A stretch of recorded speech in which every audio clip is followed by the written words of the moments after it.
자, 그럼 오늘 세 프린트 나눠드렸습니다. 벡터라는 프린트고요. 처음부터 시작하도록 하겠습니다. 자, 1페이지 보시면 벡터에 대한 간단한 설명을 하고 있습니다. 저희가 벡터라는 말을 듣게 되는 거는요. 글쎄요, 일상생활에서 들을 것 같지는 않고 아마 이제 몇 해 전 이제 벡터맨이라는 애니메이션이 있었습니다. 그때 생소하지만 벡터라는 말을 이제 들었을 것이고요. 그다음에 이제 컴퓨터 좀 그래픽 작업을 하시는 분들은 비트맵 이미지냐 아니면 그러니까 레스터 이미지냐 벡터 이미지냐 이렇게 이미지를 크게 두 종류로 나누지 않습니까? 그때 이제 벡터라는 말을 또 듣게 되고요. 자, 근데 이 두 가지 애니메이션 벡터맨은 뭐 저희가 알고 있는 벡터는 좀 아닌 것 같고요. 그 아래에 제가 좀 찾아봤습니다만 운명처럼 불특정한 무언가를 바꿀 수 있는 자들을 벡터맨이라고 불렀다고 합니다. 바꿀 수 있는 자, 벡터 좀 관련이 되는 것 같기도 하고요. 벡터의 원래 뜻은 그리스어로 나르는 것, 비클이라고 이렇게 되어 있습니다. 그러니까 아마도 벡터맨은 뭔가를 좀 날라오고 변화시키는 이런 맨으로 해석한 것 같습니다. 그렇게 보면 또 비슷한 말인 것 같기도 하고요. 그 다음에 컴퓨터에서 벡터 그래픽은 아까도 말씀드렸다시피 이제 크기를 자유롭게 줄였다 늘렸다 하더라도 그 해상도가 깨지지 않는 이런 그래픽을 의미합니다. 그래픽이긴 하지만 어떤 함수를 가지고 있고요. 어떤 위치 정보를 가지는 것으로 그래픽을 좀 대신해서 이것의 선형 변환, 늘렸다 줄였다 하는 것들을 좀 자유롭게 할 수 있는 이런 그래픽을 벡터 그래픽이라고 부릅니다. 흔히 우리가 이제 아도비사의 일러스트레이터라는 프로그램에서 만들어지는 파일들이 벡터 그래픽이라는 것을 좀 접해보신 분들은 아실 것 같습니다. 자, 그리고 의학에서 벡터는 병원균을 나르는 매체. 이것도 뭐 나르는 것이니까 나름대로 벡터의 뜻을 그대로 잘 보존하고 있다 이렇게 보이긴 하는데요. 하여튼 뭐 벡터는 그런 뜻이다, 뭔가 변화시키고 나르는 것이다 정도로 좀 이해를 해주시면 될 것 같습니다. 근데 벡터가 워낙 이제 최신 개념이다 보니까 그 한글화가 잘 이루어지지 않았어요. 그러니까 중국말이나 일본말로 벡터를 좀 멋있게 좀 의역을 했던 사람들이 있었는데 그 벡터는 아직 그것이 안 돼 있어서 그냥 벡터 그대로 쓰고 있습니다. 한국말로 바꾸면 뭐라고 불러야 될까요? 짐꾼? 나르는 것. 등실하게 이렇게. 그래서 저희가 벡터라고 부를 때는 대개는 좌표를 그냥 벡터라고 부르거든요. 글쎄요, 이게 참 해석이 좀 어렵습니다. 벡터는 한데 저희 우리나라 같은 경우에는 그 이과에서만 배우죠, 벡터를. 근데 이제 중국이나 일본에서는 이제 문과들도 벡터를 배운다고 합니다. 제 생각에도 뭐 문과라고 벡터를 굳이 안 배울 이유는 없을 것 같다 이런 생각이고요. 근데 벡터가 다루는 도형이라고 하는 게 이게 직선, 원, 평면 뭐 이런 것들입니다. 근데 자세히 보시면은 그래서 이제 중학교 때도 직선, 원, 평면을 다뤘고요. 고1 때도 해석기학 입장에서 직선과 평면, 원을 다시 또 다루죠. 그리고 벡터를 배우는 그 순간에는 또 벡터 입장에서 직선, 원, 평면을 다루게 됩니다. 이 얘기는 뭐냐 하면 벡터라는 것은 어떤 관점이다, 이런 겁니다. 그래서 기존의 고전기하적인 관점에서 어떤 도형들을 살펴볼 때가 있고 해석기하적인 관점에서 다시 그 도형들을 살펴볼 때가 있고 벡터기하적인 관점에서 그 도형들을 또 바라볼 수가 있는 겁니다.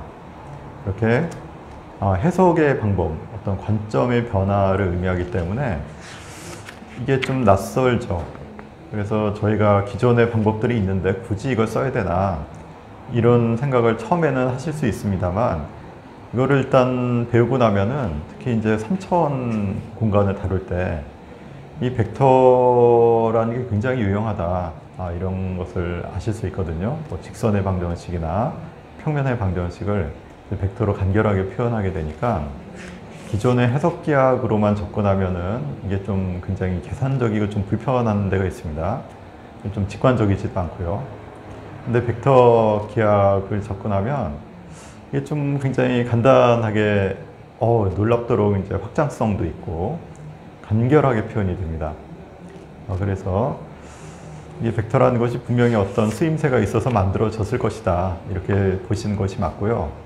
그리고 그 쓰임새에 적절한 곳에 벡터를 활용해 두는 거, 이게 저희가 이제 벡터를 배우는 주요 목적이 될 것 같습니다. 벡터의 이제 역사에 대해서 간략하게 제가 또 여기 좀 정리를 했는데요. 일단 해석기하학은 도형의 문제를 좌표 평면 위에서 대수 문제로 바꿔치기 하는 것이거든요. 좌표 위치를 x, y라는 순서상으로 만들어 놓고 x와 y의 관계식으로 도형의 어떤 형태를 결정해 주고, 그리고 뭐 교점 같은 것은 그 x, y의 관계식들을 연립해서 풀어줌으로써 교집합이 교점이 된다. 뭐 연립방정식의 해가 두 도형의 교점이다. 이런 식으로 해석을 할 수가 있었죠. 그래서 많은 문제들을 직관이 아니라 그냥 계산으로 풀어버릴 수가 있으니까 굉장히 좀 뭐랄까요, 이 발상의 고민이 좀 많이 줄어들었다. 그냥 계산으로 바꿔버리면 되니까요. 그런 강점이자 단점이 있습니다. 그래서 이제 해석기하학을 이게 좀 처음 접하고 익숙해진 그 당시 수학자들은 이건 뭔가 좀 수학에서 알맹이를 빼놓은 것 같다. 근데 도형 문제를 다 계산으로만 하냐. 이 도형 나름의 어떤 이 직관적인 아름다움, 우아함 같은 게 있는, 단순한 우아함 같은 게 있는 것인데 그것들이 없어진 것 같다라는 좀 아쉬움을 갖고 있었고요. 그래서 해석기하학 안에서도 분명히 어떤 직관적인 방법을 쓸 수 있을 것이고 도형 자체로 연산이 되는 이런 방법이 있지 않겠냐라고 이제 생각했던 사람들이 있었던 겁니다. 그래서 그 방법이 뭘까, 이렇게 많은 사람들이 여러 해에 걸쳐서 이제 고민하게 됐고요. 그래서 이제 그 중에서 이제 물리학의 발달, 그러니까 이제 하나의 속도를 두 개의 방향으로 이제 쪼개서 보는 이런 입장은 고대 그리스에도 있었다고 하는데, 이거는 힘 같은 경우는 뉴턴에 의해서 이제 쪼갤 수가 있게 됐죠. 힘을 합력으로 쪼개게 되는데, 그것을 이제 벡터라고 불렀던 겁니다. 벡터라고 부르는 건 아니고요. 벡터라고 부르는 건 좀 나중 일이고. 그래서 힘의 합을 평행사변형의 법칙에 의해서 화살표로 나타낼 수 있다라는 어떤 이런 그런 흐름이 하나 있었고요. 그 물리학에서 있었던 일이죠. 그리고 수학에서는 말씀드렸다시피 해석기하학의 좀 한계, 이런 것들을 좀 극복해 보고자 하는 마음, 이런 게 있었고, 그 다음에는 복소수를 좌표 평면의 그림으로 나타낼 수 있을까, 이런 또 관심사도 있었는데, 이 세 가지 움직임이 합쳐져서 그 벡터로 연결이 됐다, 이렇게 이제 보고 있습니다. 뭐 그런 얘기들을 제가 뒤에 좀 자세히 책을 발췌해서 좀 번역해 놨고요. 뭐 제가 솜씨가 좀 부족해서 구글 번역기를 좀 돌려봤는데, 그래서 번역이 조금 좀 미숙한 데들이 좀 있습니다. 그 양해를 부탁드리겠습니다. 자, 그런데 이제 벡터라는 용어는 어떻게 해서 만들어졌는가라는 부분도 좀 제가 설명을 하고 있는데요. 복소수에서 실수 부분은 그 크기를 늘렸다 줄였다 하는 실수를 곱하면 늘렸다 줄였다가 되죠. 그런 이제 확대 축소라는 의미가 있고, 허수를 곱하면 회전이 일어난다라는, 그러니까 복소평면 위에서요. 복소평면 위에서 회전이 일어난다는 것을 발견하는 거죠. 그래서 허수의 곱셈이 점의 이동, 회전에 관련된 것이다 착안해서 19세기 해밀턴은 자신의 그 평생의 업적이죠. 사원수 이론을 펼치면서 사원수 이론이 이제 실수하고 I 말고 다른 JK라는 또 허수들이 있어서 각각의 X축, Y축, Z축 같은 역할을 하는 거죠. 그 복소수들의 제곱은 다 마이너스 1이 나오고 각각 곱했을 때 서로 오른나사의 법칙으로 이제 회전, 그러니까 다른 것들이 만들어지는 이런 관계가 나중에 밝혀지게 되는데 그 와중에 어쨌든 그 허수 부분을 곱하면은 회전이 일어난다. 그래서 이 벡터, 나르는 것, 운반하는 것이라는 의미로 벡터라는 명칭을 최초로 해밀턴이 썼다고 합니다. 그래서 이제 벡터라는 용어가 드디어 이제 창시가 됐고요. 그래서 이제 맥스웰은 그 19세기 말의 전작이론, 굉장히 유명한 책이죠. 여기서 이제 사원수와 미분 연산자들을 도입해서 전기자기 현상을 수학적으로 정리하게 됩니다. 여기서 이제 벡터가 또 등장하게 되죠. 근데 그 와중에 사원수 자체가 계산이 좀 복잡합니다. 그리고 이제 실수부 부분을 처리하는 데 있어서 좀 애로 사항이 있었기 때문에 그 수학자 기부스는 그 직접 해밀턴을 접한 게 아니고요. 이렇게 맥스웰을 통해서 사원수를 접하게 되는데 사원수의 연산이 좀 복잡한 데다가 뭔가 좀 깔끔하게 정리되지 않을 듯한 부분이 있었어요. 그래서 그 부분은 실수부하고 허수부를 좀 분리했을 때 좀 해결할 수 있겠다. 이런 것을 좀 하다 보니까 좀 발견하게 됐죠. 그래서 스칼라, 실수를 스칼라라고 부르고 허수부는 벡터라고 불러서 이렇게 좀 분리를 하게 됩니다.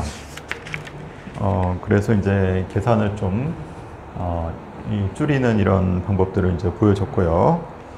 그 다음 비슷한 시 그리스만이 벡터 이론의 기초를 연구했다. 그러니까 벡터 공간의 개념을 최초로 구상했던 사람으로 알려져 있습니다. 그리스만이라는 사람은 실은 신학을 전공했어요. 그래서 신학을 독일 사람으로 이제 신학을 전공했는데 대학교 다니다가 졸업하고 고향에 왔겠죠. 고향에 와서는 수학에 흥미를 느끼게 됩니다.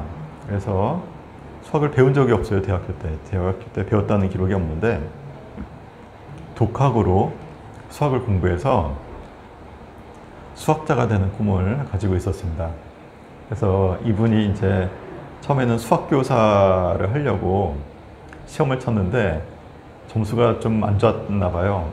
그러니까 뭐 수학을 직접 배운 적이 없으니까 독학으로 수학을 공부했기 때문에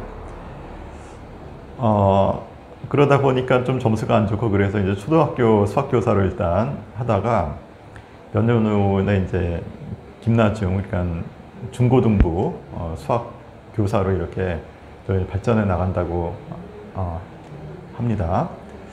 근데 이분이 워낙 그 수학 전공을 하지도 않았고 독학으로 했는데 그러다 보니까 수학자들 사이에서는 좀 기초가 없는 사람, 좀 어중이 떠중이 정도로 이제 취급을 했던 것 같아요, 당시에. 근데 이분이 놀랍게도 그 혼자만의 연구로 행렬과 벡터라는 개념을 이렇게 만들어 나가고 있었던 거예요. 근데 그때 이제 벡터라는 개념이, 벡터나 행렬이 정립되지 않았던 시기였기 때문에 도대체 학계의 인정을 받기 좀 어려웠습니다. 그러니까 좀 전문가가 멋있게 뭐 유명한 사람이 딱 이런 이론을 꺼내면은 오 하면서 쳐다보는데 이게 뭐 수학을 잘하는 것 같지도 않은 사람이 이상한 이론을 갖고 오니까 수학 처음부터 다시 배워 뭐 이런 식으로 대응을 했던 것 같아요.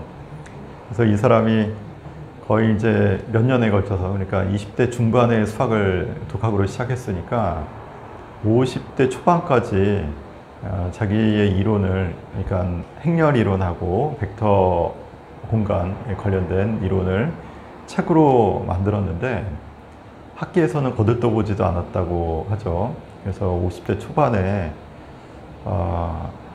수학으로 이제 또 관심을 돌려서 언어학의 나름대로 또 인정을 받는 상태에서 이제 생을 마감하게 됩니다. 제가 이제 그 그리스만 얘기를 좀 했는데요. 좀 기구한 운명이었죠. 그래서 살아생전에는 뭐 이렇게 인정을 받지 못하고 있다가 후대에 이 사람의 발견에 대해서 재발견을 한 거죠. 그래서 역주행을 했다고 표현할 수가 있겠는데, 이분이 그래서 그 행렬이나 그 벡터를 다룰 때는 꼭 먼저 언급이 돼요. 그리스만이 이제 창시자로 이렇게 언급이 됩니다. 그거는 이제 후대 수학자들이 반성하는 의미에서 우리가 천재를 몰라봤다. 그러니까 여기도 좀 기득권이라든가 뭐 권위주의 이런 게 좀 심한 게 있겠죠. 분명히 이제 수학이라는 학문에는 그런 게 없지만 수학자라는 건 아무래도 사람들이다 보니까 좀 그랬던 것 같습니다. 그래서 그런 반성의 의미에서 저희가 이제 행렬과 벡터를 얘기할 때는 꼭 이제 그리스만에 대해서 창시자로 이제 언급을 꼭 하고 있습니다. 반성하는 의미라고 저는 생각하고 있습니다. 자, 그 다음에는 페아노가 벡터 공간이라는 것에 이제 공리계를 만들었고요. 그 당시 이제 수학 기초론에서 수학의 공리들을 좀 정리하는 이런 입장들이 있었기 때문에 그런 것들을 정리를 했고, 그리고 벡터가 이제 크기와 방향을 가진 물리량이라는 어떤 관점에서 출발했다가 이제는 벡터 공간의 어떤 원소라는 입장으로 중간에 바뀌게 돼요. 그러니까 물리적인 입장에서는 여전히 크기와 방향을 가진 물리량으로 해석을 하는데, 수학적인 입장에서는 그것을 벡터 공간의 원소, 그럼 벡터 공간은 뭐냐? 몇 가지 공리들을 만족하는 그 연산을 만족하는 집합을 벡터 공간이라고 부릅니다. 그럼 조금 이따가 제가 또 다시 말씀을 드릴게요. 그래서 거기 이제 내적이라는 개념까지 추가가 돼서요. 사원수 벡터 복소수가 내적 벡터 공간이다라는 것이 나중에 밝혀집니다. 그래서 이제 물리에서 출발했던 벡터가 수학에 흡수가 되고 다시 또 물리로 넘어가게 되는데요. 당시 태동하던 양자역학에서 다시 벡터 공간이 주목을 받게 됩니다. 이 폰 노이만이라는 그 유명한 천재 많이 들어보셨을 겁니다. 양자역학의 대상들이 벡터 공간의 성질을 만족함을 발견하고 벡터 내적 공간에서 양자를 다루자 뭐 이렇게 이제 제안을 한 거죠. 그 직관력이라는 게 참 대단한 거죠. 그러니까 벡터 공간이라는 전혀 수학적인 개념이 어디다 써야 될지 알 수 없는 상황에서 양자역학에서 이것을 활용하자라고 접근했다는 것 자체가 그 학문의 통섭이기도 하고요. 굉장히 중요한 시각이죠. 그러니까 수학에서 어디다 쓸지 모르고 먼저 개발이 됐다가 나중에 쓰임새를 찾아 나가는 이런 과정이기도 한데, 물리하고 수학에서 벡터라는 어떤 대상에 대해서 서로 왔다 갔다 하면서 이제 개념을 발전시켜 나가고 있다, 이렇게 볼 수 있겠습니다. 그래서 더 이상 벡터는 방향과 크기를 가진 물리량 정도가 아니라 벡터 공간의 원소로서 미적분 함수와 선형 대수의 대상으로 확장되게 됩니다. 자, 그래서 저희가 벡터를 배우는 것은 실은 선형 대수의 대상 그리고 미적분 함수의 대상으로서의 벡터로 앞으로 많이 다룰 것이기 때문에 저희가 지금 선형 대수 행렬을 하고 있잖아요. 행렬을 하는 마당에 벡터를 간단하게 좀 정리하고 넘어가고자 지금 이 강의가 준비된 겁니다. 자, 그럼 이제 다음 페이지로 넘어가시면은 벡터의 3대 기원에 대해서 힘의 평행사 변형, 라이프니츠의 상황 기하학, 그리고 복소수의 시각화, 기하학적 표현, 세 가지 근원을 가지고 있다라는 내용이고요. 이거는 집에서 좀 읽어보시면 될 내용인 것 같습니다. 그래서 뭐 충분하진 않지만 이런 배경을 가지고 벡터라는 것이 발달해서 그 이름을 가지게 되고 오늘날에 이르렀구나 정도로 생각해 주시면 될 것 같습니다. 이렇게 해서 이제 벡터라는 용어하고 어떻게 발생했냐에 대한 설명을 간략하게 좀 드렸는데요. 뭐 충분하지 않으실 것 같습니다. 근데 저는 그 고등학교 때 제가 벡터를 처음 배웠는데 그때 궁금했거든요. 아니 다른 거는 뭐 펑션은 함수라고 이렇게 음차의역해가면서 뭐 뜻도 맞지도 않는 것 같은데 이렇게 억지로 쓰고 있는 이 마당에 왜 벡터는 한글화를 안 했나? 이런 생각도 많이 들고 벡터가 뭐지? 그냥 뭐 힘과 방향을 가졌다고 하는데 갑자기 그 교과서 순서도 좀 납득이 안 갔어요, 저는. 힘, 방향과 크기를 가진 물리량, 그래서 힘이나 속도, 가속도를 벡터라고 하자 이렇게 얘기를 하는데 기존까지 배웠던 양들은 다 스칼라다. 그건 크기만 있지 방향이 없지 않냐. 뭐 이런 식으로 이제 정리가 되고요. 그리고 나서 좀 물리 얘기를 하는 것 같다가 갑자기 좌표계로 넘어오더니 그냥 도형의 방정식 세우는 걸로 활용이 되거든요. 그래서 실은 벡터를 안 배워도 도형의 방정식을 쓸 수 있을 것 같은데 어쩌다가 벡터가 만들어졌지? 뭐 이런 생각도 많이 들었고요. 그리고 저는 이 내적이란 것을 저희도 좀 할 텐데 내적이 뭐지? 라는 생각도 많이 들었어요. 물론 이제 나중에 이제 아까 사원수 얘기 말씀드렸지만 거기서 이제 복소수도 i만 있는 게 아니라 jk 뭐 이렇게 다른 복소들을 가질 수도 있고 이것들의 연산에 대해서 이제 정리를 하는데 그 부분적으로 내적이라고 부르는 부분하고 외적이라고 부르는 부분으로 이 곱셈을 나눠놔야 좀 계산이 편하구나 이런 발견이 돼서 이제 내적이 만들어졌다고 합니다.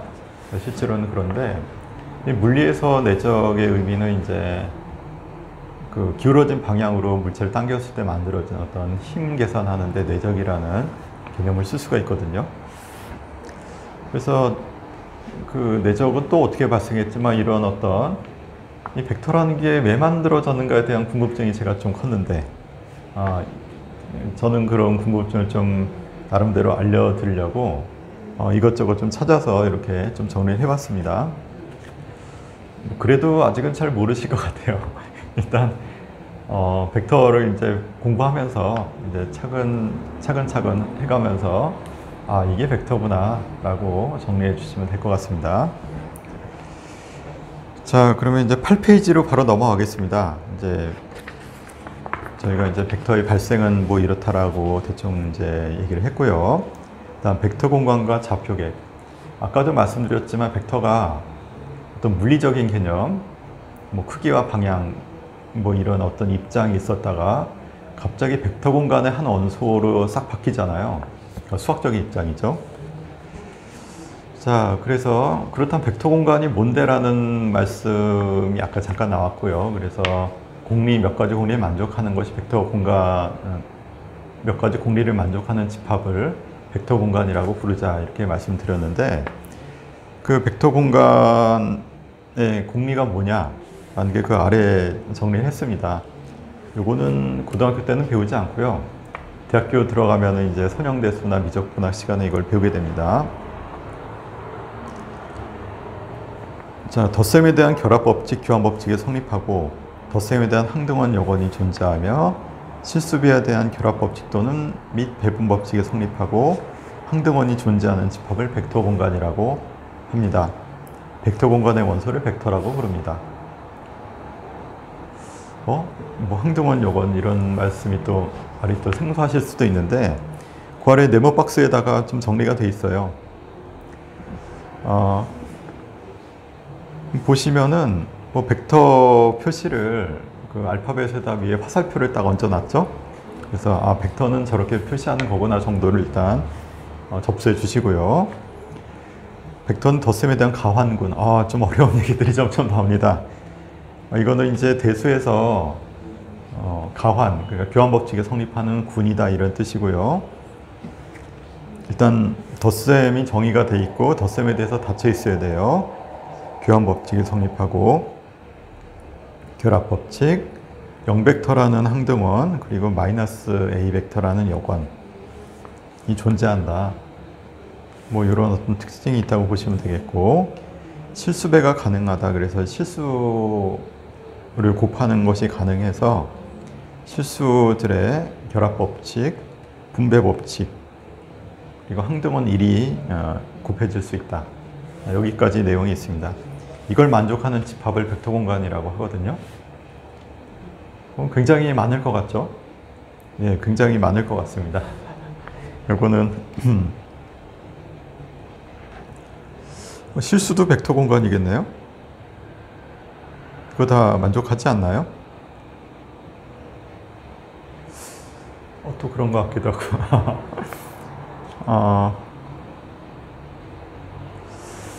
실수는 한데 크기만 있고 방향이 없어서요. 실은 벡터 공간이 아닙니다. 그래서 이제 2차원 순서상서부터는 벡터 공간이에요. 그래서 좌표 평면 위에 한점 같은 것도 이제 벡터 공간이 되고 뭐 그렇게 되는데,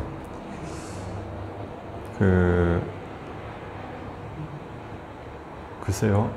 이 정의에 따르면 실수도 벡터가 아닌가라는 질문을 할 수 있을 것 같은데, 일단 실수배와 벡터를 구분했으니까 벡터는 실수가 아니다라는 전제가 일단 있다고 봐야 될 것 같습니다. 그래서 벡터의 실수배가 가능하다는 말 자체가 실수와 벡터의 곱을 정의하고 있거든요. 그러니까 벡터가 실수가 아니다라는 어떤 입장이 저변에 깔려 있으니까 그냥 벡터 공간에서 실수는 제외하는 것으로 알아두시면 되겠습니다. 자, 그 다음에는 좌표계 만들기 방법인데, 요거는 조금 벡터를 배우고 나서 좀 언급을 해드려야 될 것 같아요. 그러니까 요지는 이겁니다. 지금은 그것만 기억하시면 될 것 같아요. 저희가 좌표계라고 했을 때는 되게 직교 좌표계를 얘기하잖아요. 이렇게 직각으로 만나는 X축, Y축이 만나는 이런 좌표계를 주로 생각하게 되는데, 이제 이것을 벗어난 새로운 좌표계도 저희가 생각할 수 있다는 거죠. 이렇게 찌그러진 좌표계라고 저는 부르는데, 이게 직각으로 만나지 않는 이런 좌표계 위에 한 점을 그 평행선을 그어서 만나는 요 점, 요 길이 요 두 개로 순서쌍을 만들어 줄 수 있다는 거죠. 뭐 네모 동그라미라, 세모 동그라미라고 하면 세모 동그라미 이런 식으로. 이 직교 좌표계는 아닌데 평행사변형처럼 이렇게 만들어진 새로운 좌표계를 저희가 구상할 수가 있고, 뭐 찌그러진 게 이런 식으로 찌그러질 수도 있잖아요. 굉장히 자유롭게 축 두 개를 잡아줄 수가 있다라는 겁니다. 그래서 그 축을 잡는 방법은 굉장히 자유로우니까 이런 식으로 이런 좌표계를 만드는 이유는 저희가 직교 좌표계가 아니라 어떤 도형들은 이 찌그러진 좌표계로 설명했을 때 훨씬 더 설명이 잘 되는 이런 도형들이 있을 수 있거든요. 그래서 저희가 어떤 대상에 따라서 그 대상의 어떤 성질에 맞춘 어떤 기저라고 하는데, 그 축에 해당하는 놈들을 새롭게 잡아줘서 이것을 토대로 그 도형을 표현했을 때 훨씬 더 표현이 간결해지고 어떤 성질들을 다루기 훨씬 쉬워진다, 이런 입장이 있습니다.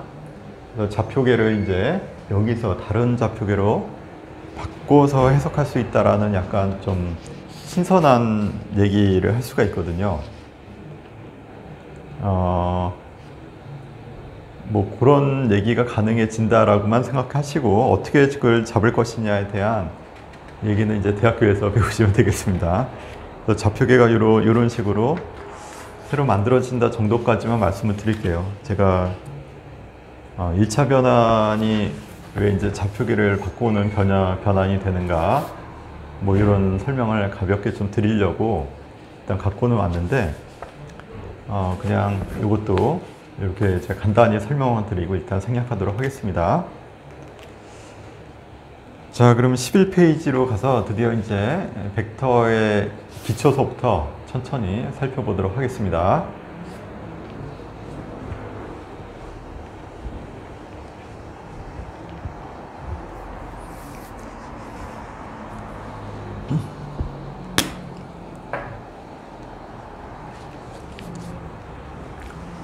자, 11페이지입니다.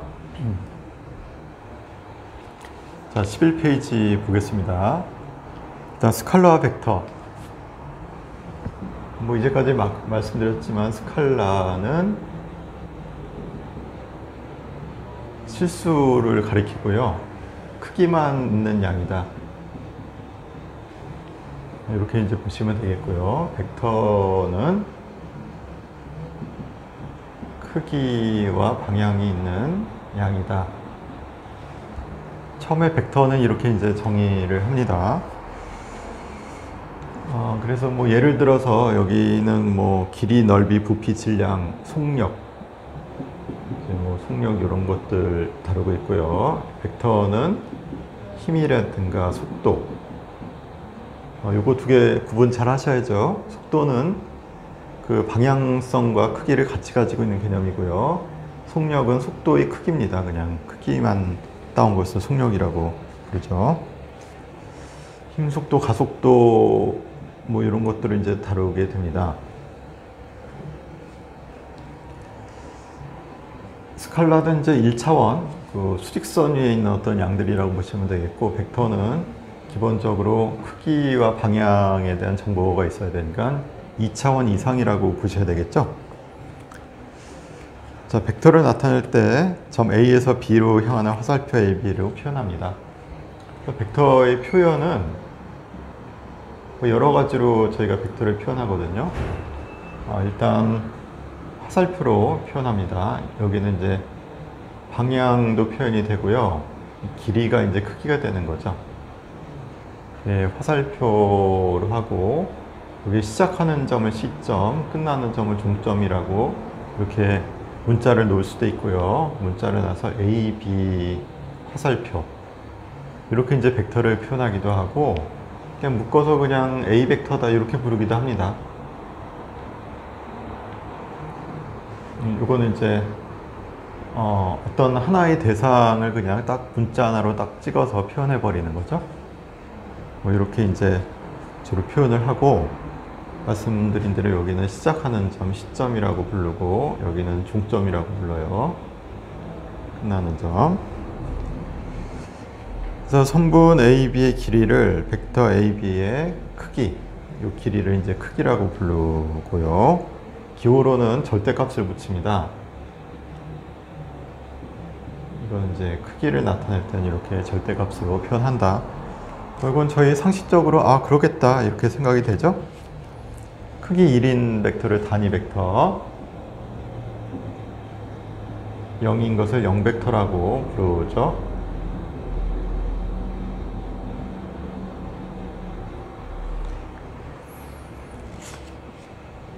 (0벡터는) 0이고 화살표 기호를 반드시 써야 됩니다. 얘는 0이랑 같지 않아요. 0은 이제 스칼라고, 얘는 벡터이기 때문에 쉽게 얘기해서 0,0이라는 좌표고 여기는 0이기 때문에 이건 같다고 볼 수가 없죠. 이렇게 이제 보시면 되겠습니다. 근데 이제 벡터에서 이제 벡터가 같다라고 했을 때,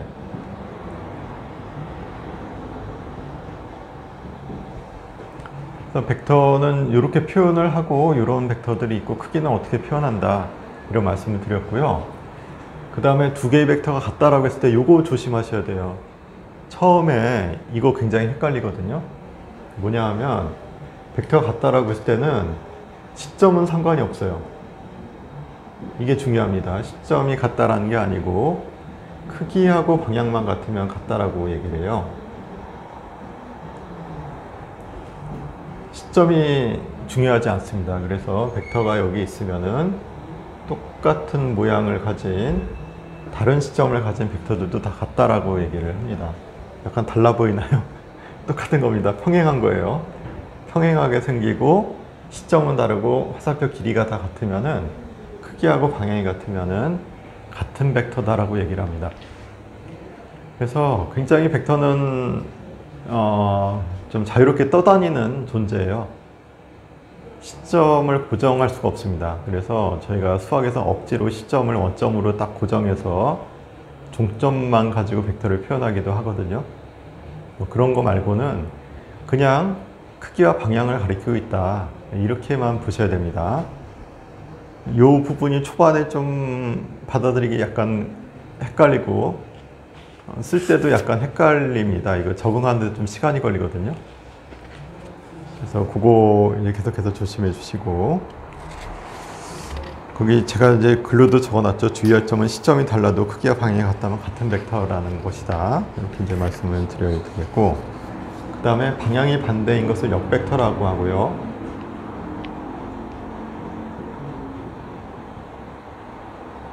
뭐 마이너스 A 벡터하고 BA 이렇게 쓰면 되겠죠? 또는 마이너스 AB 벡터. AB 벡터, 역벡터는 이와 같이 표현할 수 있다, 이렇게 보면 되겠습니다. 뭐 이 정도가 벡터를 표현하는 것, 벡터에 대한 정의들 이렇게 살펴봤고요.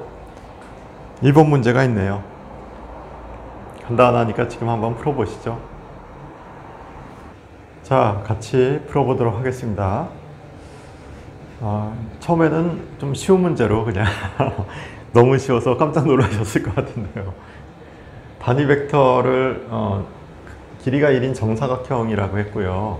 이 안에 단위 벡터들을 모두 나열해보라고 했습니다. 그럼 뭐 AB 벡터가 있고 BC 벡터가 있고요, CD 벡터가 있고 DA 벡터가 있고요. 요것들을 다 거꾸로 한 벡터들도 있지 않겠습니까? 그래서 풀말을 앞에 하나 붙이겠습니다.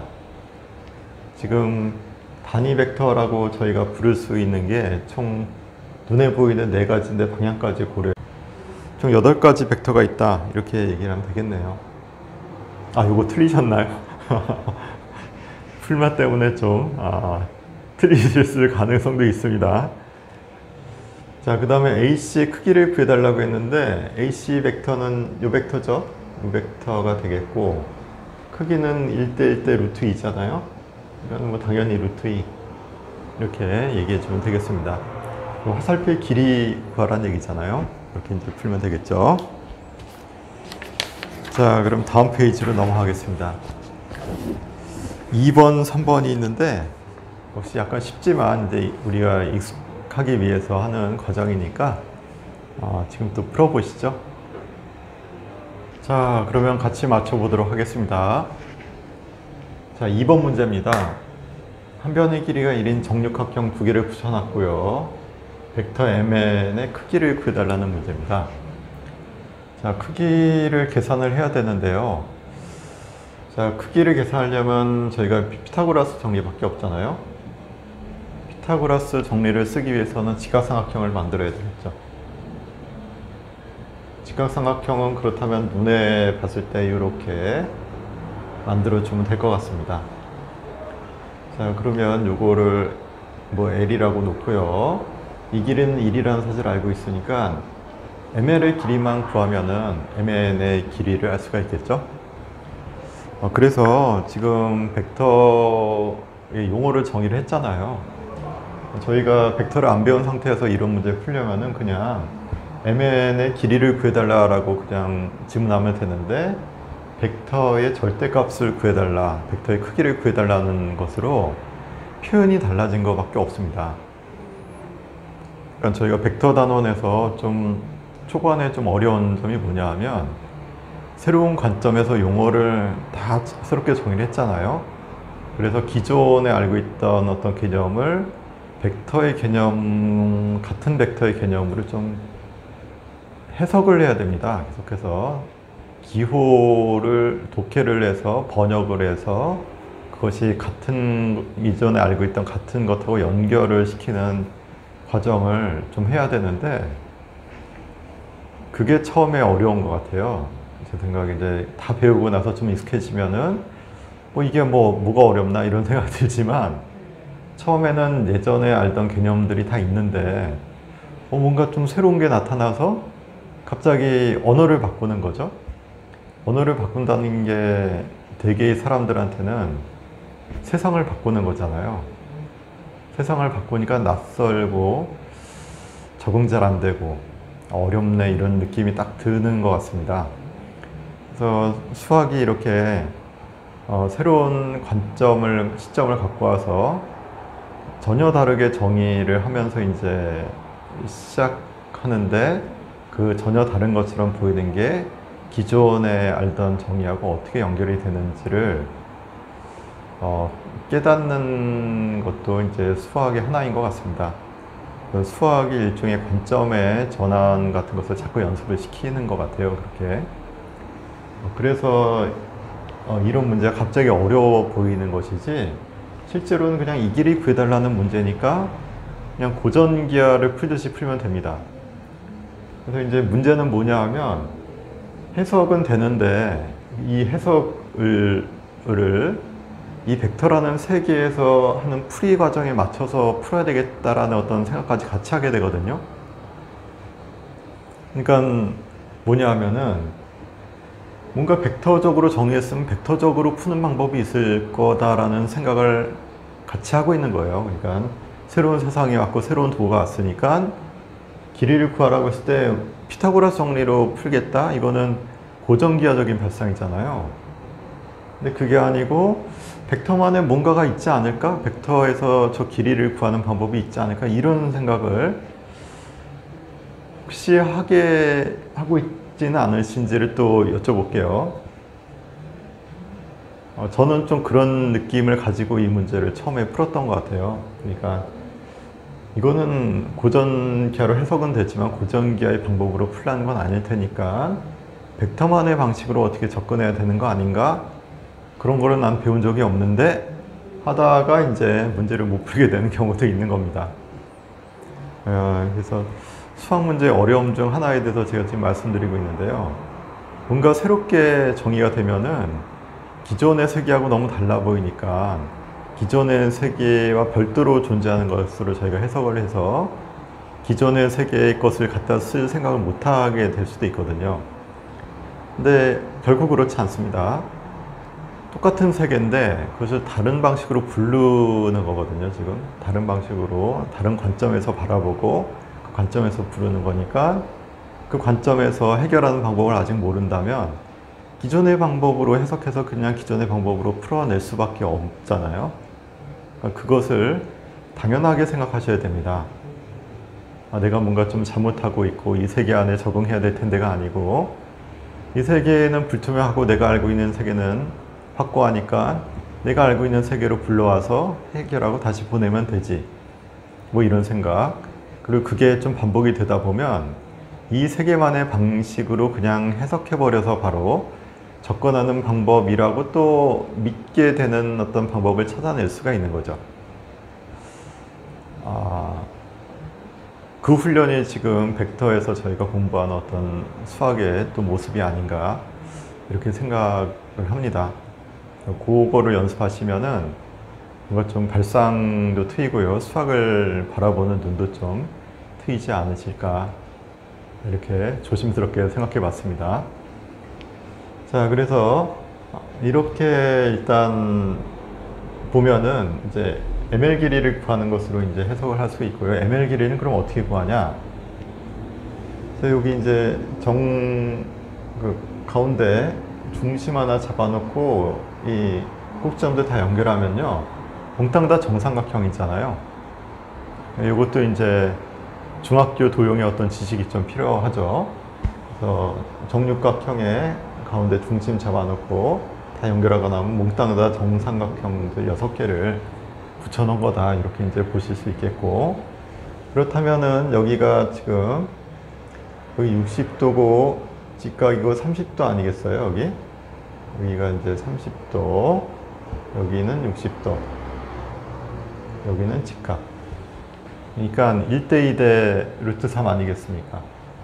그러면 정삼각형이었으니까 이 길이가 1이고 2분의 1이고 2분의 루트 3이죠? 이 길이는 2분의 루트 3인데 그게 지금 4개가 있는 거죠. 그래서 ml의 길이는 결국 2 루트 3이다. 이렇게 이제 얘기할 수가 있겠죠? 그럼 이제 피타고라스 정리 쓰시면 되죠. mn은 루트 2 루트 3의 제곱이니까 4, 3, 12 더하기 1의 제곱이죠. 그래서 루트 13 이것이 mn의 길이 이렇게 표현할 수가 있겠습니다.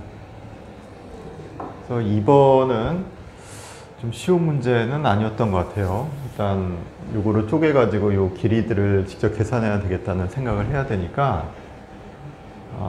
그리고 나서 이제 여기 정삼각형들하고 1대2 대 루트 3이라는 관계 이런 것들을 좀 떠올리면서 풀어야 되니까 좀 쉽지는 않지 않았나 이렇게 생각이 됩니다. 그럼 3번 문제 보겠습니다. 역시 정육각형이고요. A, B, C라는 벡터 3개를 주어진 상태에서 지금 A, B와 같은 벡터들을 몽땅 다 나열해 봐라. A, B 벡터는 요 벡터니까 같은 게 여기 이거 이렇게 3개가 더 있죠? 그러면 FO, OC, ED 이런 벡터들이 있다. 이렇게 얘기해 주면 되겠습니다. 자, 그 다음에 2번 AD 벡터의 크기가 얼마냐? AD 지금 한 변의 길이가 1인 정육각형이라고 되어 있으니까요. AD 길이는 2라는 거 바로 알 수 있죠. AD와 크기가 같은 벡터 하면 요 대각선 벡터 얘기하는 거 아니겠습니까? 그러면은 일단 B2 벡터가 있고 그 CF 그리고 AD 벡터까지 해서 이렇게 길이 2짜리인 거는 이렇게 하나, 둘, 3개가 있는데 방향성이 있으니까 역시 풀마 붙이면 되겠죠? 그래서 총 6개, AD를 빼고 총 5개가 있다. 이렇게 얘기할 수 있겠습니다. 자, 요 방향성, 요 조심해 주셔야 돼요. 벡터는 그 방향이 있기 때문에 이쪽 방향이 있으면 이쪽 방향이 있는 겁니다. 크기만 봤을 때는 둘 다 해줘야 돼요. 그 다음에 CD 역벡터와 같은 벡터. CD 역벡터는 DC가 되겠죠? DC가 역벡터가 되게 같은 벡터. DC 이거랑 같은 벡터는 눈으로 봤을 때 여기 이렇게 3개가 있네요. OB 벡터가 있고 EO 벡터가 있고 FA 벡터가 있다. 이렇게 얘기하면 되겠습니다. 자, 그 다음에는 FE, CD, D를 ABC로 나타내 달라. 라고 되어 있습니다. 일단 FE 이 벡터. 이 벡터는 이 벡터를 거꾸로 해놓은 거죠. 마이너스 A 벡터라고 얘기하면 되겠네요. 그죠? 이거하고 이것이 마이너스 A가 되면 크기하고 방향이 일치하게 되니까 이렇게 쓸 수 있고 CD는 요거 B 벡터 마이너스를 해놓은 거죠. 이거니까 B 벡터의 마이너스가 되겠고 DE 이거는 요 벡터, 그러니까 C 벡터의 마이너스 벡터가 되겠네요. 그래서 물론 요거 말고도 다른 방법도 있습니다. 그거는 이제 아직 저희가 벡터의 합차 이런 것들을 안 배웠기 때문에 덧셈 뺄셈을 안 배웠기 때문에 일단은 여기서는 그냥 보이는 대로 ABC의 역벡터들이다 이렇게 표현하면 될 것 같습니다. 자, 이렇게 해서 12페이지까지 봤고요. 근데 잠깐 또 쉬는 시간이 됐네요. 5분 정도 쉬었다가 이어서 하도록 하겠습니다. 자, 그러면 이어서 수업을 계속하도록 하겠습니다. 자, 13페이지 벡터의 연산입니다. 이제 뭐 수학이 되게 그렇게 진행이 되거든요. 일단 대상을 정의해 놓고 그것들의 연산을 또 정의합니다. 그 연산 결과들을 또 정리해 나가고 뭐 이게 대부분의 그 수학이 다 그런 것 같아요. 뭐 대상 정의해주고 연산 한번 해주고 이렇게 진행이 되는 것 같습니다. 자, 그래서 벡터에서도 대개는 이제 연산이라고 하는 게 사칙 연산 얘기하는 거죠. 덧셈, 뺄셈. 곱셈이 있어야 되는데 벡터에서는 일단 실수배 먼저 정의를 하고요. 곱셈에 해당하는 것을 이제 내적하고 외적이라는 것이 있는데 고등학교 때는 내적까지만 배웁니다. 그리고 대학 가서 이제 외적을 배우게 되고요. 제가 외적까지는 소개는 좀 시켜드릴 겁니다. 그래서 앞으로 저희가 다루는 게 덧셈, 뺄셈하고 실수배하고 내적, 외적 여기까지를 다룰 거다라고 보시면 되겠고요. 일단 덧셈, 뺄셈 먼저 보도록 하겠습니다. 자, 덧셈은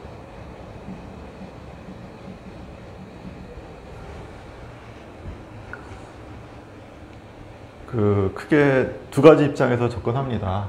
이건 벡터가 이걸 A 벡터라고 하고요. 이거를 이제 B 벡터라는 벡터가 있다 했을 때 두 개를 더하면 어떻게 되냐 라는 겁니다. 그럼 일단 뭐 크기끼리 더하고 방향끼리 더한다 뭐 이런 컨셉은 아니고요. 크기와 방향이 다르니까 두 개를 일단 물리 입장에서는 힘이라고 하겠습니다. 이쪽으로 가려는 힘하고 저쪽으로 가려는 힘 두 개를 더하고 나면 뭐 이렇게 생각하거든요. 이 대각선으로 가는 힘이 될 것이다. 뭐 이런 입장이 있죠. 이걸 이제 평행사변형 법칙이라고 얘기를 합니다.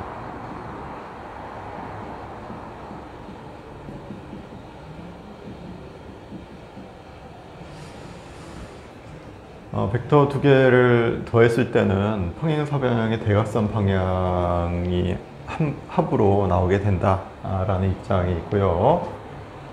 삼각형 법칙 입장에서는 이런 겁니다. A 벡터가 있고 B 벡터가 있는데 B 벡터를 시점은 어차피 자유롭다고 했잖아요.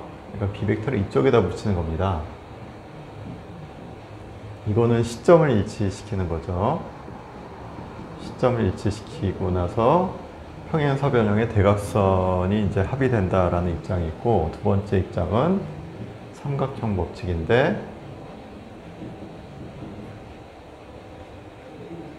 이 한 벡터의 종점하고 두 번째 벡터의 시점을 일치시켜 가지고 시종점을 일치시키는 거죠. 시켜 가지고 여기서 출발해서 결국 여기로 끝난다. 그래서 뭐 동일한 내용인데요. 약간 다르게 설명하는 거죠. 하나는 평행사변형의 대각선으로 가는 것으로, 또 하나는 삼각형을 연결해 나가는 방법으로 생각하는 건데, 뭐 결과는 같지만 이게 사고방식이 약간 다르잖아요. 그래서 저희가 문제 풀 때도 몽땅다 하나의 시점으로 모아놓고 문제를 풀 거냐, 아니면은 펼쳐가지고 시종점을 이렇게 일치시키는 방향으로 풀 거냐, 이 접근 방법이 좀 다르기 때문에 풀이 방법이 다르다는 뜻이잖아요. 근데 뭐 물론 결론은 같습니다. 결론은 같지만 내가 이해하기 좋은 방식으로 이렇게 좀 접근해 보시라는 말씀이고요. 이렇게 두 가지 방법이 있다, 이렇게 말씀드릴 수 있겠습니다. 자, 덧셈은 이렇게 됐으면 그럼 뺄셈은 뭐냐?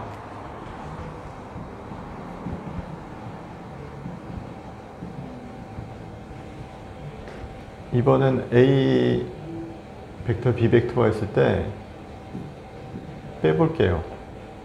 A 빼기 B를 하겠습니다. 자, A 빼기 B라고 하는 거는 이게 역벡터잖아요. A 더하기 마이너스 B 벡터로 저희가 해석할 수 있다는 거죠.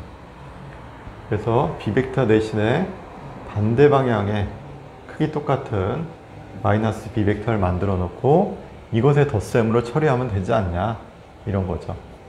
그럼 마이너스 B 벡터를 뭐 이쪽으로 뭐 평행사변형 법칙을 쓸까요? 뭐 여기서부터는 이제 푸는 사람 마음대로 풀면 됩니다.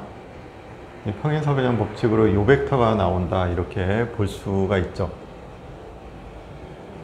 또 아니면은 B 벡터를 이쪽으로, 마이너스 B 벡터를 이쪽으로 보내가지고 이거 더하기 이거는 이쪽이 됐다 라고 얘기할 수도 있거든요. 혹은 뭐 이렇게 볼 수도 있어요. 마이너스 B벡터가 이거잖아요. 마이너스 B벡터를 만들어 놓고 여기서 얘를 거쳐서 1로 가는 거니까 결국 2벡터가 됐다라고 얘기하면 되거든요. 2벡터, 2벡터는 똑같은 벡터잖아요. 크기하고 방향이 같습니다. 그래서 어떻게 해석하셔도 상관이 없습니다. 뭐 여기서 평행사변형이 법칙을 쓰거나 여기서 삼각형 법칙을 쓰거나 혹은 여기서 방향만 바꿔놓고 삼각형 법칙을 쓰거나 하여튼 간에 뺄셈은 역벡터의 덧셈이다 이렇게 생각해 주시면 된다는 거죠. 근데 저희가 이제 외우기 좋도록 이거를 이제 어떻게 저희가 볼 거냐 하면은 가만히 보시면은 결국 요거 바꿔놓고 나서 여기서부터 여기까지 가는 거니까 빼기로 한 벡터의 이 종점 있잖아요. 종점에서 빼는 대상이 되는 벡터의 종점까지 가는 벡터라고 이제 기억을 할 겁니다. 저희가 뭐 뺄셈할 때마다 맨날 바꿔놓고 그림 그리고 이렇게 하고 이 과정을 좀 반복하다 보면요. 그냥 자연스럽게 B를 뺐으면은 뺀 벡터의 종점을 시점으로 하고 빼진 벡터의 종점을 종점으로 하는 벡터가 나오겠구나. 이렇게 바로 그냥 다이렉트하게 딱 입장을 정리하는 거죠. 그래서 이제 뺄셈은 역벡터의 합으로 이렇게 이제 기억해 주시면 되겠습니다. 그래서 뭐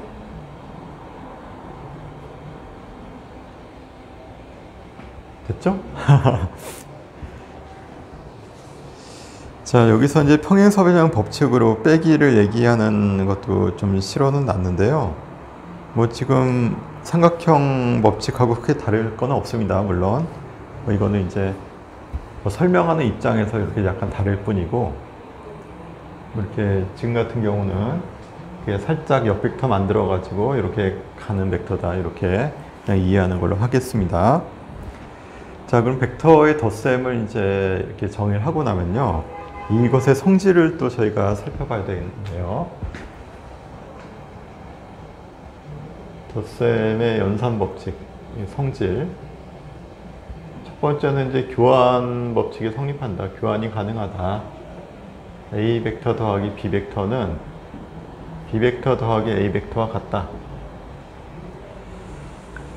그래서 여기는 A 더하기 B 벡터라고 하는 게 순서가 없어 보이잖아요. A를 더했다 거기서 B를 더하나 B를 더하고 나서 A를 더하나 결국 같은 벡터가 나올 것이다 이렇게 얘기할 수 있기 때문에 뭐 삼각형 법칙으로 저희가 당연하다 이렇게 볼 수 있겠습니다. 그 다음에 결합 법칙. 그래서 지금 이제 성질들이라고 말씀드리고 있는 게 뭐냐 하면 아까 말씀드렸던 벡터 공간이라는 게 있었잖아요. 벡터 공간에서는 이걸 만족하고 이걸 만족하는 그 놈들의 집합이다 이렇게 아예 공리로 만들어 버렸던 것을 저희가 공리가 될 수밖에 없다라고 지금 하나씩 확인하고 있는 중입니다. 이게 덧셈의 괄호의 순서죠. 괄호의 순서를 좀 바꿔도 이 합은 변하지 않는다. 자, 이런 거 증명은 어떻게 하면 될까요? 이것도 뭐 삼각형 법칙이나 평행사변형 법칙을 이용해서 세 개의 벡터 각각을 먼저 더했다가 더하나 더했다가 더하나 같다라는 것을 보여주면 되는 겁니다. 그래서 결합 법칙을 뭐 저희가 보여야 되겠다 하면은 어떻게 할까요? 예를 들어서 A 벡터, B 벡터에다가 C 벡터라는 게 여기 하나 더 있었다고 하겠습니다. 다른 색깔로 할게요. C 벡터가 여기 하나 또 있었다. 그래서 A 더하기 B 벡터에다가 A 더하기 B 벡터에다가 C 벡터를 더하는 거는 여기다가 C 벡터를 더하는 거잖아요. 이렇게 해서 결국 2벡터가 나오면 되는 거죠. 이 덧셈 이걸 먼저 하고 나서 C를 더하면은 이제 여기로 가는 벡터가 만들어진다라고 얘기를 할 수 있는데, A에다가 B 벡터하고 C 벡터를 더한 거를 더하는 것도 한번 해보겠습니다. 그럼 B 벡터하고 C 벡터를 더해야 되니까 여기서 만들어진 여기 C 벡터를 이쪽으로 옮겨 놓을게요. 이렇게 이제 B 벡터하고 C 벡터를 더하면 이런 벡터가 하나 만들어질 텐데, 거기다 A 벡터를 더하는 거거든요. A 벡터는 요거겠죠. 얘랑 똑같은 벡터. 그러면은 결국은 똑같은 점으로 간다. 여기서 여기를 거쳐서 여기로 가는 거니까 결과적으로 일치한다. 이렇게 얘기해 줄 수가 있다는 겁니다. 아니 이거 얘가 되면 얘가 되는지 어떻게 아냐 뭐 이렇게 생각해 보실 수도 있는데,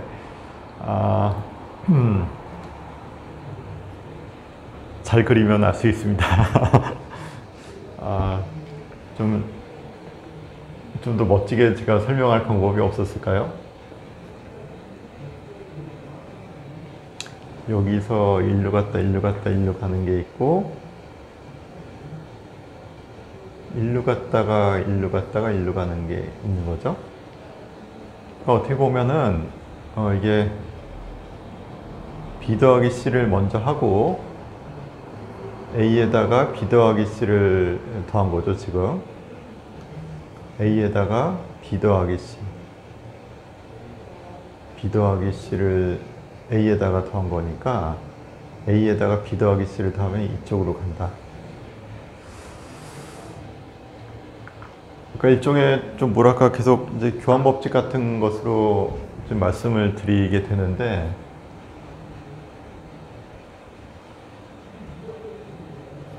좀 납득이 잘 되셨나 모르겠네요. 그러니까 이 평행 사비명들을 여러 개를 만들어 놓고요. 그것들을 계속 더해 나가는 과정이니까, 여기서 여기를 거쳐서 여기를 가냐 이거든요. 지금 A 더하기 B 더하기 C라고 하는 게 뭐 그렇게 되는 건데, A 더하기 B를 한 다음에 C로 보내는 거하고, B 더하기 C를 한 다음에 B 더하기 C를 한 다음에 A를 더해버리는 거죠. 여기다가 A를 더한 거니까 이렇게 가는 거죠. 제가 좀 설명이 잘 됐나요? 다시 한번 말씀드리면은, 지금 A 더하기 B를 하고 나서 거기다가 B가 이거죠. A에다 B를 더하고 나서 C를 더하면은 결국 이렇게 가서 삼각형 법칙이죠. 이렇게 가는 결과가 나오는 것이고, 그게 이제 지금 이 순서대로 한 거죠. 그 다음에 A에다 B 더하기 C를 더한다고 하면은 B 더하기 C를 더하면 이 벡터가 된 거를 A를 더했으니까 이렇게 된 거죠. 결국 같을 수밖에 없는 겁니다. 제가 다른 도형들을 그리니까 이게 좀 정말 같은지가 좀 의심스러운데, 같은 도형을 가지고 순서를 살짝 바꿔서 말씀드리니까 조금 더 설명이 잘 되는 것 같습니다. 자, 그렇게 해서 덧셈에서는 교환결합 법칙이 성립한다. 그리고 영벡터라는 게 당연히 있고 역벡터도 있다는 거 말씀드렸으니까 거의 다 된 거죠. 그래서 덧셈에 대한 가환군, 그러니까 A 더하기 B는 B 더하기 A다라는 것도 아까도 말씀드렸지만 A 더하기 B하고 B 더하기 A하고 같은 거니까요. 이렇게 해서 덧셈에 대한 가환군이다라는 것을 지금 증명한 셈이 됩니다. 근데 이게 참 그렇습니다. 저희가 지금 연산을 정의하고 연산에 삼각형 법칙과 평행사변 법칙으로 연산을 한다라고 말씀을 드리고 나서 이것들이 성립한다는 걸 보이는데요. 수학적인 입장에서는 이것들이 성립하는 원소다라는 것을 보여줌으로써 벡터 공간의 원소가 된다라는 것을 지금 얘기하고 있는 과정이기도 하거든요. 논리가 약간 주객전도가 된 느낌이 조금 있는데, 그러니까 연산을 정의하고 나서 결합법칙이 성립하니까 벡터 공간 안에 원소가 된다라는 것을 지금 보이고 있는 건데, 그죠? 그건데 실은 저희가 벡터는 뭐다라고 해놓고 벡터는 이것을 만족한다라는 걸 거꾸로 이제 보이고 있으니까 순서가 약간 좀 다르거든요. 제 말 좀 이해가 되시나 모르겠습니다. 그러니까 저희는 벡터를 정해놓고 연산을 정해놓고 이런 법칙들이 성립한다는 걸 보이고 있는데, 따라서 이것은 벡터 공간의 원소가 된다는 걸 지금 보이는 중인 거란 말이죠. 근데 제가 아까 처음 말씀드릴 때 벡터 공간은 다음을 만족하는 그 공간이고 그 집합이고 그것의 원소를 벡터라고 하자라고 했거든요.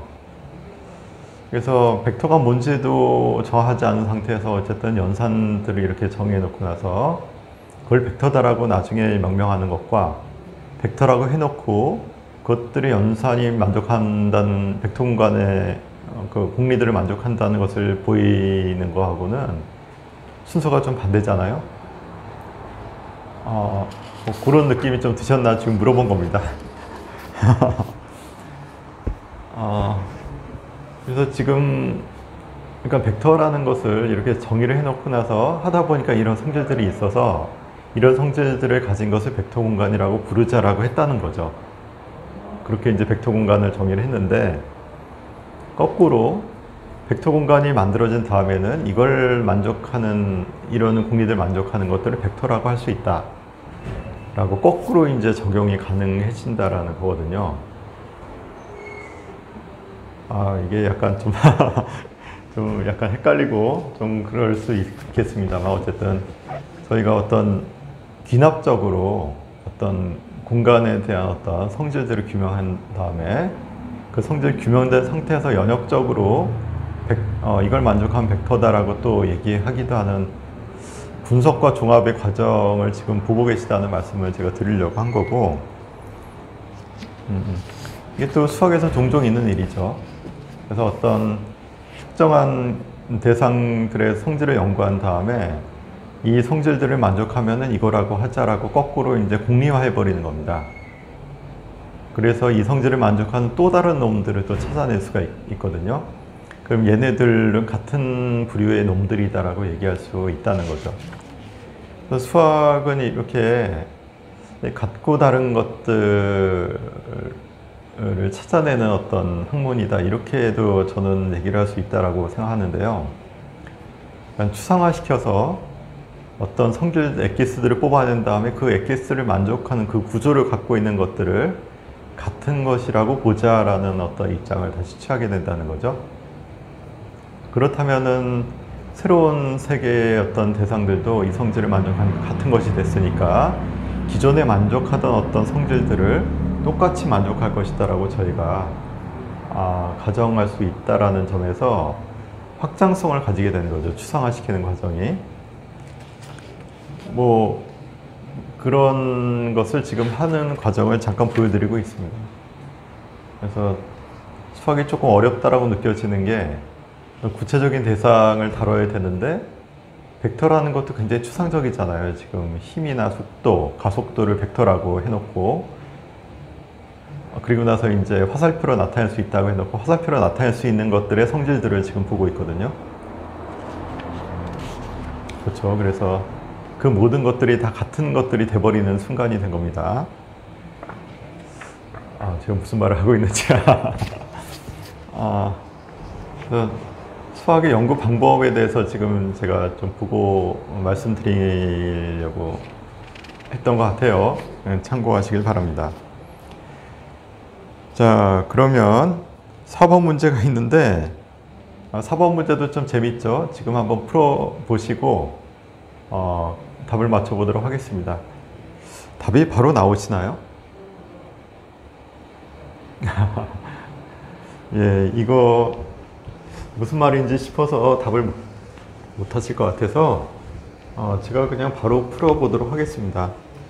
이 문제가 가진 어떤 또 느낌은 뭐냐면요, PQ 더하기 RS 더하기 QR 간단하게 나타내시라 그랬는데, 저희가 지금 이런 성질들이 있다는 걸 배웠잖아요. 그러면 이거 순서를 바꿀 수 있다는 것이고, 그리고 벡터가 웃긴 게요, 벡터는 도형이잖아요. 이렇게 뭐 PQ가 있고 QR이 있고요. RS가 있다고 하겠습니다. 뭐 이런 것들이 있는데 벡터는 도형이잖아요. 근데 도형을 이렇게 마치 문자처럼 이렇게 바꿔치기를 했죠. 문자처럼 바꿔치기 하고 나면은 바꿔치기한 문자 안에서만 그냥 이 개체랑 아무런 상관없이요. 이것들 안에서 그냥 연산이 끝나버릴 수 있다는 겁니다. 이것이 이제 데카르트가 그 상황기하학이라고 불렀던 바로 그 부분인데요. 개체를 문자로 나타낼 수 있고, 그러니까 도형을 문자로 나타낼 수 있고, 그 문자들 안에 연산 법칙에 의해서 자동적으로 연산이 진행돼서 원래 이 도형들을 따로 그리거나 뭐 이렇게 할 필요가 없이 기계적으로 배수 연산들이 가능해지는 어떤 구조가 있을 것이다라고 데카르트가 이제 생각을 했던 거. 데카르트가 아니라 라이프니츠였죠. 라이프니츠가 생각했던 것인데 지금 저희가 그걸 보고 있어요. 이런 대상들이 뭔지 몰라도 알파벳으로 시점 족점들이 다 드러나 있죠. 그러면 덧셈의 교환 법칙이 성립하니까 얘네들을 서로 바꿀 수가 있고요. 그리고 삼각형 법칙에 의해서 종점과 시점을 일치시키면은 R 더하기 RS라고 쓸 수 있잖아요. 그럼 얘네들이 묶여가지고 중간 문자가 사라지는 것 같은 효과가 있는 겁니다. PR 더하기 RS로 바뀌는 거고 다시 중간 문자가 사라져서 PS라는 결론이 나온다는 거죠. 이거는 어떤 도형의 모양 이런 거랑 전혀 상관없이 문자들만의 연산을 가지고 벡터의 합을 할 수가 있다는 겁니다. 이것도 좀 재미있죠. 그래서 이 벡터의 유용함, 벡터의 어떤 그 3대 기원에서 그 라이프니츠가 추구했던 것, 바로 이런 것이었다라고 이제 보이는데요. 그죠? 분명히 길이와 방향을 가진 세 개의 양들이 있는데 이 모습들을 저희가 도형을 딱 그려가지고 도형을 움직이고 막 결합해서 푸는 어떤 유클리드식 방식이 아니고 대수적인 방식이잖아요. 그냥 문자 두 개가 연결하면 가운데 문자가 없어진다.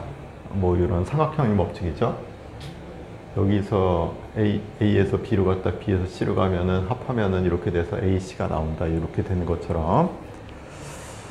그래서 이 문자의 덧셈 뺄셈을 저희가 생각할 수 있다는 겁니다. 그래서 아까 삼각형 법칙에서 별도로 이제 문자 벡터로서의 어떤 성질이 있는데 AB 더하기 BC가 AC가 된다라는 거죠.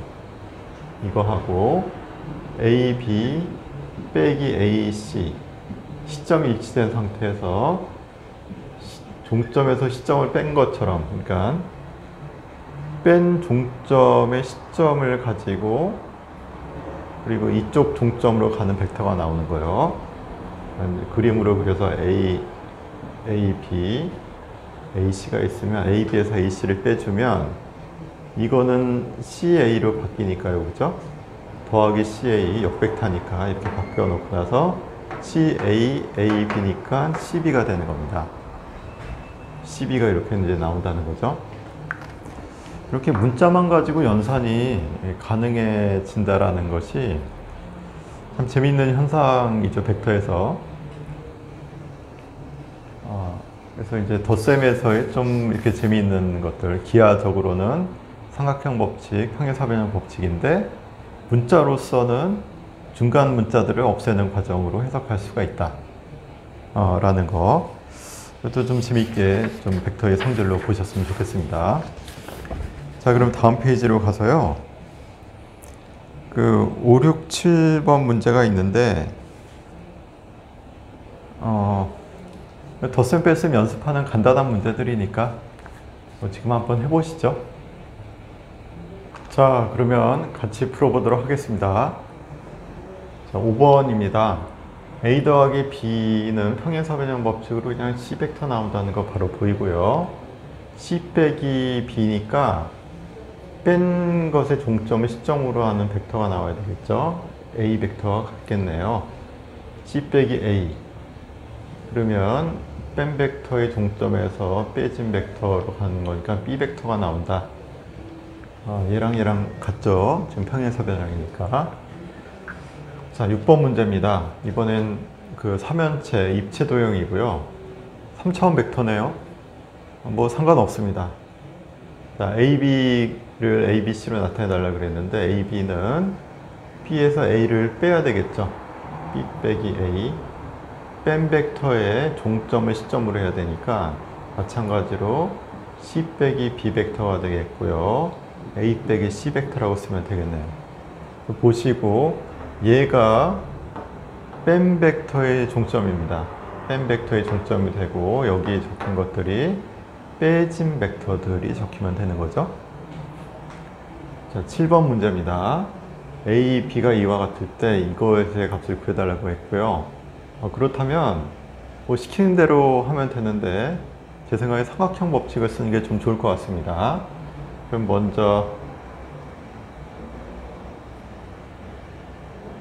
이렇게 생긴 2A 벡터를 하나 만들고요. 2A 벡터죠. 빼기 3B 벡터니까 B 벡터를 3개를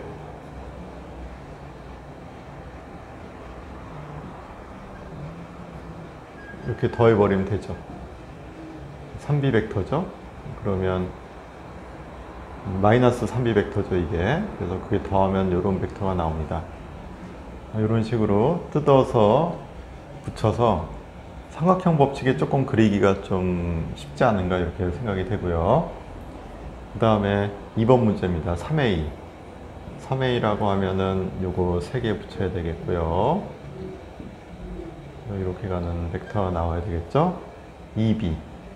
그럼 여기서부터 이제 2칸씩 2B 내려가면 되겠죠. 그러면 결국 이 벡터 만들어지면 되겠습니다. 자, 뭐 이렇게 해서 모는 종이가 있으면 확실히 벡터 그리기가 쉽잖아요. 이렇게 이제 그려주시면 될 것 같습니다. 자, 다음 페이지 문제들이 있는데 8번, 9번, 10번입니다. 이것도 일단은 저희가 연습하고 있는 게 뭐냐 하면은 벡터의 덧셈, 뺄셈들을 교환법칙, 결합법칙 이런 것들을 활용해서 또는 연산법칙의 문자의 기계적인 연산, 도형을 그리지 않은 상태에서 문자만 가지고 기계적인 연산을 하든가 아니면 그림 보면서 연산 결과를 하든가 뭐 이런 것들을 지금 연습해 달라는 겁니다. 그리고 덧셈을 할 때 평행사변형으로 할지 삼각형으로 할지는 마음대로 하시면 되는데 제 경험상 삼각형 법칙에 조금 더 수월하실 거예요. 왜냐면 평행사변형은 그려가지고 또 이렇게 연결해야 되니까 조금 불편할 수 있거든요, 그림 자체가. 근데 삼각형 법칙은 그냥 이어서 바로바로 계속 그려나가면 되니까 조금 더 간단하지 않나 싶습니다. 이건 뭐 개인 취향입니다. 자, 그럼 8, 9, 10번 일단 풀어보시죠. 자, 그럼 같이 맞춰보도록 하겠습니다. 8번입니다. 마름모 ABCD에 대해서 이 값이 0임을 부여달라고 했는데요. 글쎄요, 굳이 마름모일 필요가 있을까 이런 생각을 해봅니다. 왜냐하면은 아까도 말씀드렸다시피 이게 문자만의 어떤 성질에 의해서 자동적으로 끝날 수도 있거든요. 그러니까 AD에다가 AB를 더하고 CB에다가 CD를 더해주면은 마름모니까 좌우 대칭이어서 서로 반대 방향의 사각형 대각선 두 개의 합이니까 0이 나오겠죠. 그래서 저희가 그림만 보면 당연하다 이렇게 생각할 수 있는데 잘 생각해 보시면 이게 AD 요거를 좀 바꿔서 이렇게 볼까요? AB하고 BC CD, AD 합이 0이죠.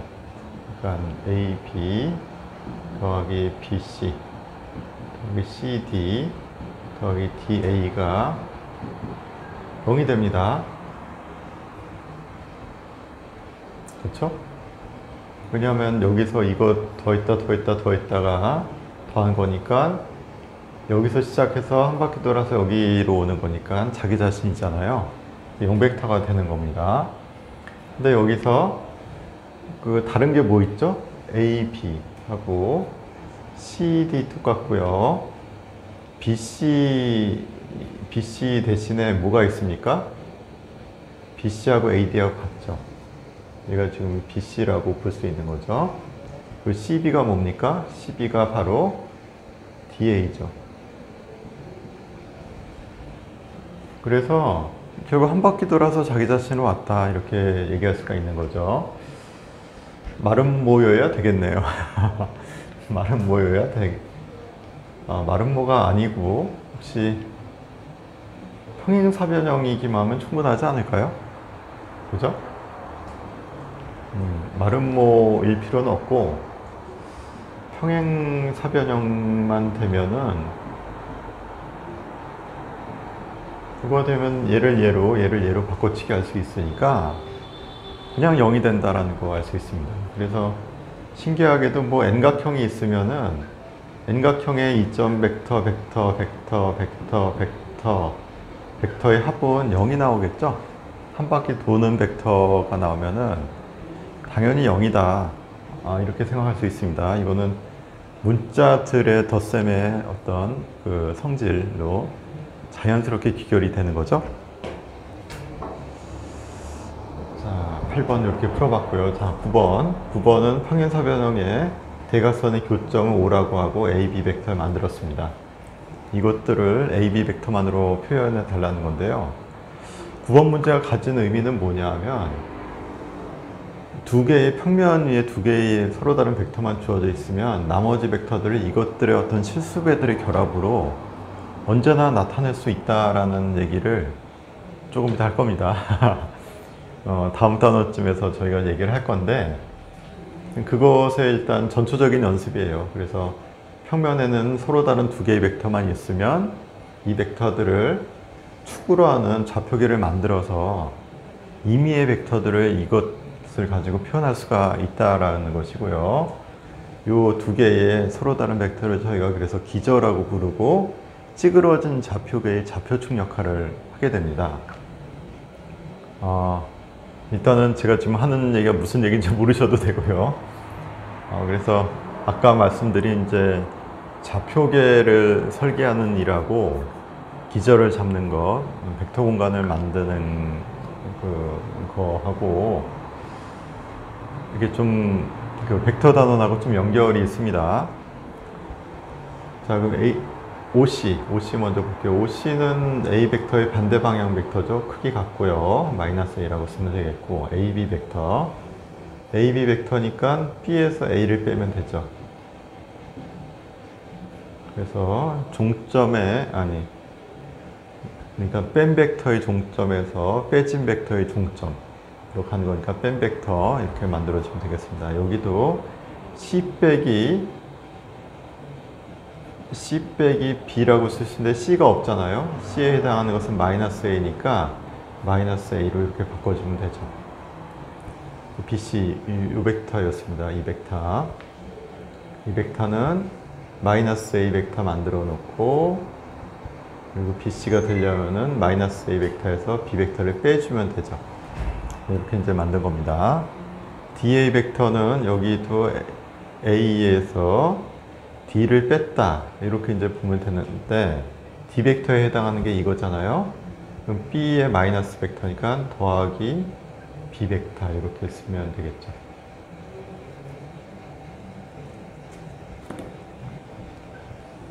이렇게 표현할 수 있겠습니다. 자, 10번입니다. 정팔면체가 있고요. 원위에 그래서 8등분하는 점 찍어놨습니다. 그리고 이 반지름이 1인 원이다 이렇게 돼 있죠. 자, 그러면 OA, OB, OC, OD, OE, OF, OG 벡터의 합의 절대값을 취해달라는 문제입니다. OA 벡터, OB 벡터, OC 벡터, 벡터까지를 더해달라는 얘기죠. 자세히 보시면 알겠지만 서로 상쇄가 됩니다. 얘 더해서 없어지고요. 더해서 없어집니다. 더해서 없어지고요. 남는 게 이 벡터 하나니까 그냥 OD 벡터의 절대값하고 같은 거예요. 그러면 반지름이니까 1이 나오겠죠. 뭐 이렇게 역벡터들의 합 보면 되겠습니다.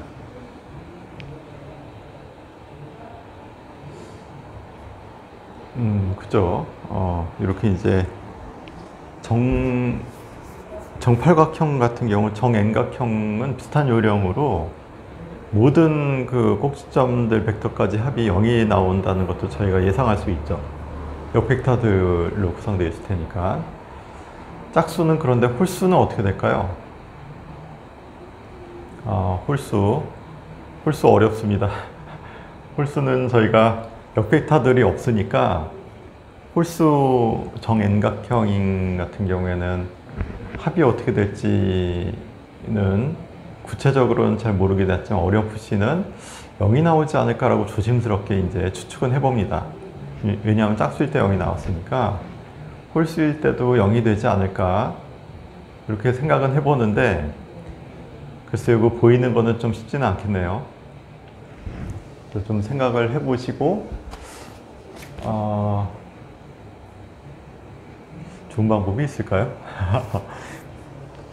저희 교재에는 없는데 갑자기 제가 보고 나서 이럴 것 같다라는 생각 때문에 지금 말씀드린 거고요. 정삼각형의 중심에서 3개의 벡터 이렇게 만들어 놓고 이거 합하면 0이 될 것이다 이렇게 주장을 하는 겁니다. 지금